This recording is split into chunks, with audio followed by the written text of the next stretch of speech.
Deus não é mau, Deus não é injusto, Deus não é pecador, Deus não é tirano, Deus não é opressor. Oi?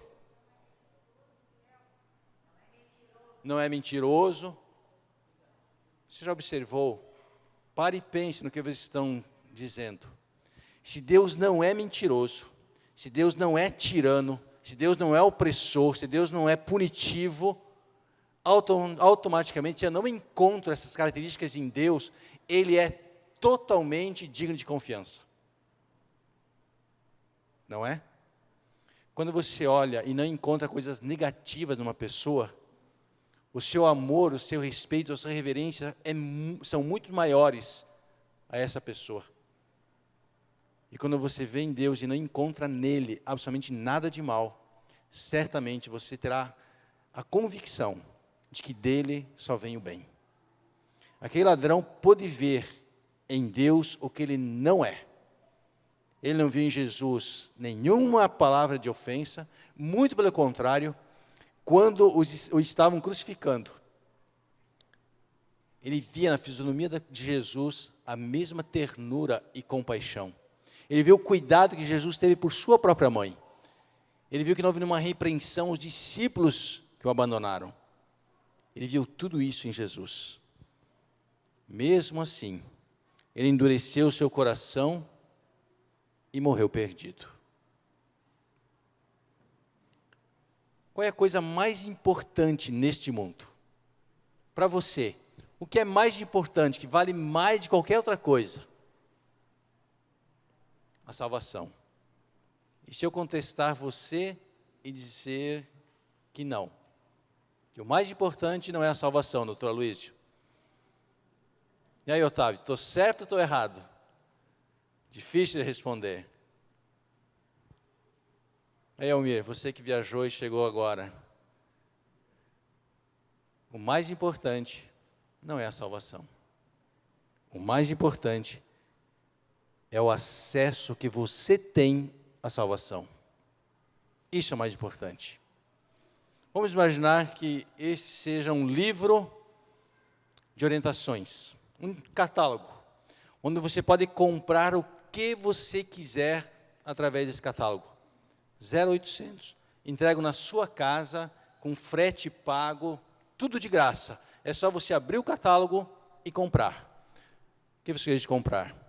Uma Ferrari, dar uma voltinha nos domingos, uma casa, o que quisesse comprar? Joias, ouros, diamantes, roupas, qualquer coisa você compraria de graça.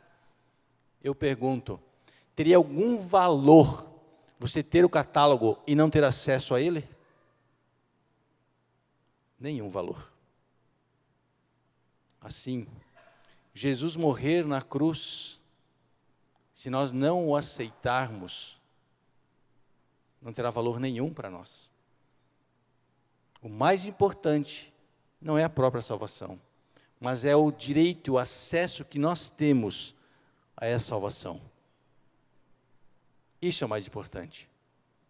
Jesus poderia ter feito tudo, mas se o Espírito de Deus não tocar o nosso coração para nos rendermos a Ele, o aceitarmos como nosso Salvador pessoal, tudo que Jesus fez não tem valor.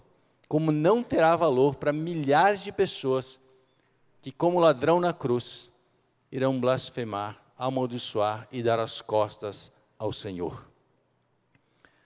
A cruz da vergonha representa todos aqueles que não aceitaram ou que não vão aceitar a salvação que Jesus trouxe.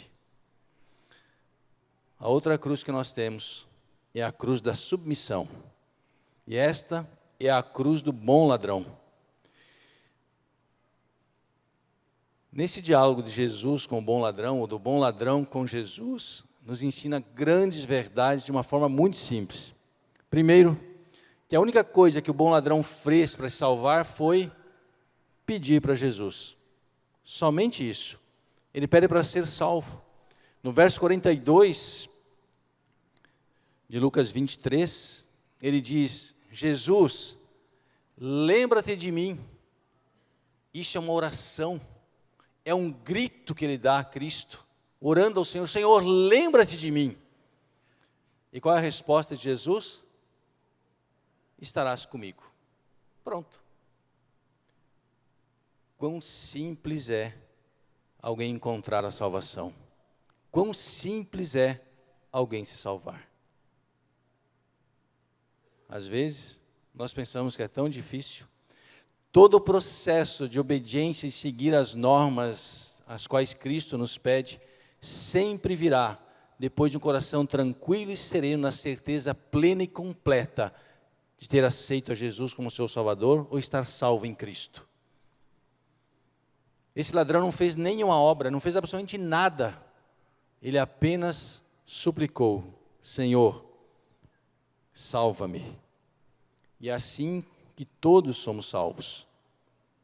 Nas nossas lutas, nossas angústias, nossas incertezas, quando nós clamamos, apenas clamamos, e Jesus nos atende. Mas há uma grande questão neste verso.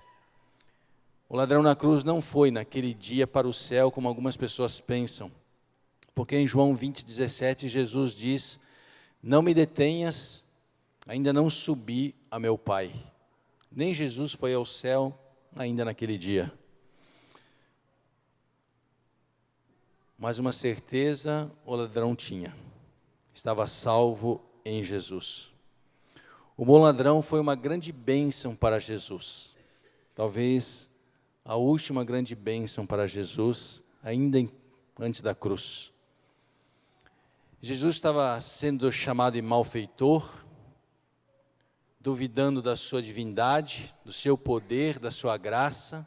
Estavam zombando dele na cruz, alguns passavam maniando a cabeça. E um homem, um criminoso, um ladrão, um bandido, chama Jesus de Senhor. Senhor, lembra-te de mim. As mãos cravadas de Cristo não tiraram dele o poder de perdoar pecados. Não lhe foi tirado o direito e nem o poder dele perdoar aquele homem. Estarás comigo no paraíso, foi a resposta segura e certa de Jesus. Jesus tinha o direito de salvar perfeitamente aquele homem, como ele tem o direito de salvar perfeitamente todos aqueles que vão a ele em busca de seu auxílio e de sua salvação. Existem algumas questões sobre a salvação que nos faz descansar tranquilos e nos ensinam esses versos.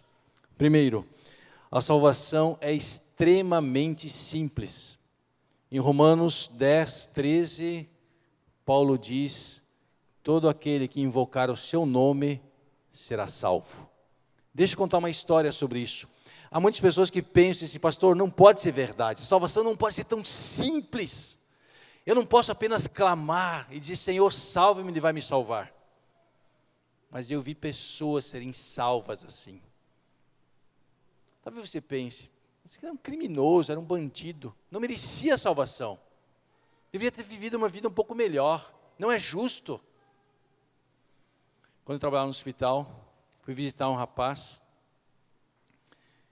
soro positivo, HIV, e esse menino estava sobre alguns colchões de espuma. Ele estava só na pele e no osso, quarto todo escuro, fechado, e eu fui visitá-lo. Sinceramente, eu não sabia se ele estava vivo ou morto quando entrei no quarto. O quarto não podia ter luz, e quando você colocava a mão em cima no colchão, você encostava nos ossos dele. Eu estava com um pastor, amigo, o pastor Irácio, e nós lemos um verso da Bíblia e fizemos oração.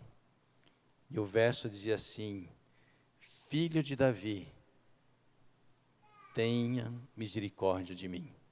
Quando falamos estas palavras, todo o esqueleto na cama tremeu. E logo depois, ele descansou. Um bandido. Conheci e batizei em Belém, fugindo da polícia, no meio do Rio Amazonas. Aliás, ele estava preso. e deram-lhe uma Bíblia. Ele não sabia ler nada, ele olhava para a Bíblia, pegava a Bíblia na mão, não encontrava nenhuma letra na Bíblia. A Bíblia novinha, igual esta. Ele olhava, não tinha nada. Ele só conseguiu ler uma palavra: misericórdia. Uma palavra só na Bíblia. E ele disse: Senhor, misericórdia. Atravessando o rio Amazonas, fugindo, depois de aceitar a Jesus na casa de um pastor, o barquinho dele começa a afundar, e ele vê uma mão vindo do céu, entrar na água e o suster, até vir uma embarcação. É tão simples se salvar, e nós às vezes achamos que vamos fazer tantas coisas. Senhor, lembra-te de mim, estarás comigo. Outra grande verdade que a cruz nos ensina é: se você pedir a Jesus para perdoar os seus pecados, Ele sempre vai perdoar. Em 1 João 1,9 diz: se confessarmos os nossos pecados, Ele é justo e fiel para perdoar os nossos pecados. E confessar é uma palavra para apenas reconhecer. Só isso. Uma grande verdade que a cruz nos ensina também é que ninguém é demasiado mal para ser salvo. Certamente esses dois ladrões eram amigos de Barrabás. Não importa quão longe você foi, basta você dizer: Senhor, lembra-te de mim. Senhor, misericórdia. Filho de Davi, tenha compaixão de mim. E a salvação não depende de nenhum terceiro. É só entre você e Jesus. Não havia ninguém entre o ladrão e Cristo. Não havia nenhum santo, nenhum intercessor, ninguém. A salvação é só e unicamente entre você e Jesus. E por fim, somos salvos unicamente pela graça de Deus.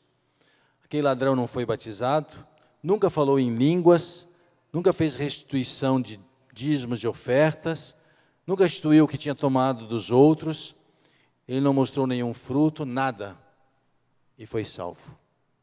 Por quê? Por que a cruz nos ensina isso? Não que ele não faria isso, não que ele não se batizaria se descesse da cruz, não devolveria, não fosse fiel, nada disso. Mas é que o princípio da salvação está justamente em ser salvo em Jesus. Eu não posso colocar obras para ser salvo. Eu sou salvo em Cristo, as obras, todas elas, vêm depois da salvação. E elas sempre virão, e venha um coração sincero e franco que se vê salvo em Jesus. Sempre. Porque aquele que se vê salvo em Cristo será fiel, seguirá seus passos, irá amá-lo por toda a vida. E por fim, nunca é tarde para encontrar a salvação. Não foi tarde para o ladrão na cruz, não é tarde para você e nem para mim. Sempre Jesus estará lá para nos perdoar e nos salvar. A cruz de Cristo estava entre dois ladrões. A posição que Cristo assume é como o principal dos malfeitores, o principal dos ladrões. Interessante que este ato cumpriu a escritura que diz: foi contado com os transgressores, em Isaías 53:12. Mas o que é mais lindo é o que Paulo diz em 2 Coríntios 5:21, aquele que não conheceu o pecado, ele o fez pecado por nós, para que nele fôssemos feitos justiça de Deus. Neste verso, nos diz o que Jesus fez naquele dia por você e por mim. Jesus se fez pecado por nós. Jesus tornou-se pecado naquele dia, ou tornou-se um pecador naquele dia. Na verdade, o que esse verso está nos dizendo é que Jesus tornou-se um ladrão para salvar um ladrão. Jesus não tornou-se mal para salvar os maus. Jesus tornou-se um ímpio para salvar os ímpios. Em suma, Jesus tomou o seu e o meu lugar para nos salvar. Jesus levou o seu pecado e deixa você livre dele. Foi exatamente isso que Jesus fez na cruz naquele dia. Quero contar uma história.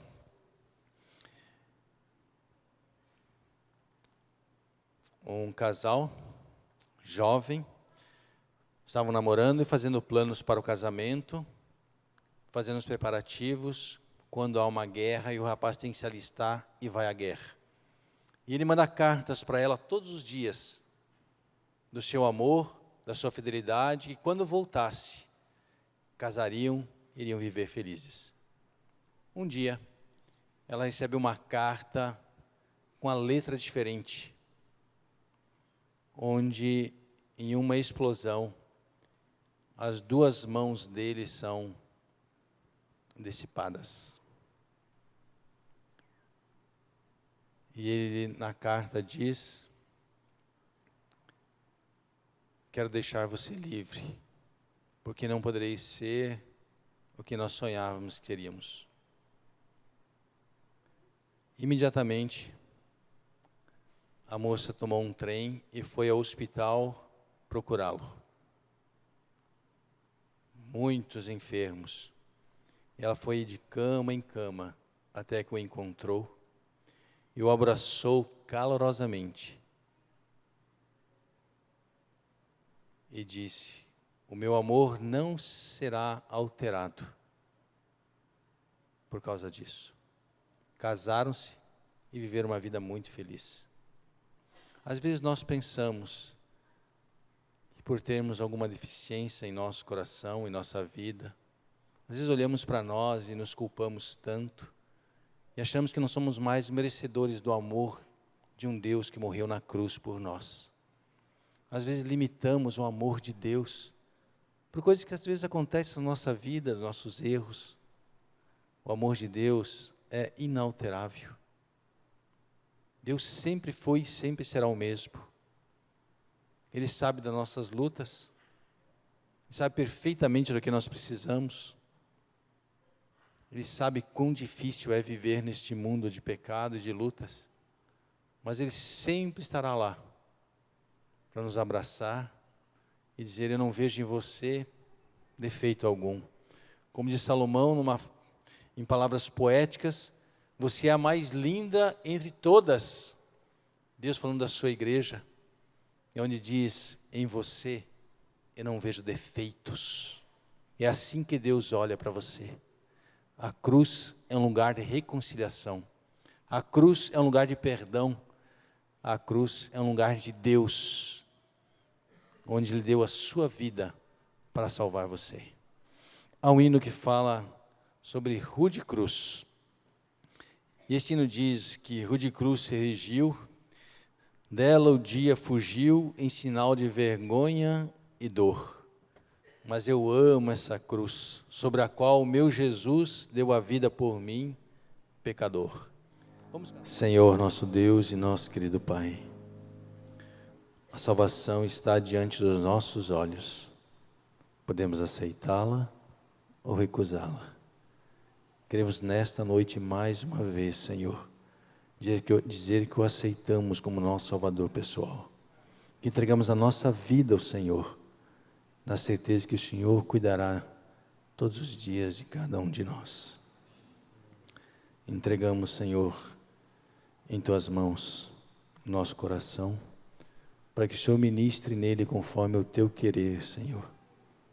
Que o Senhor conduza-nos, hoje e sempre, até o encontrarmos nas nuvens dos céus, e estarmos juntamente com todos os salvos, eternamente contigo. Nós oramos no doce nome de Jesus. Amém.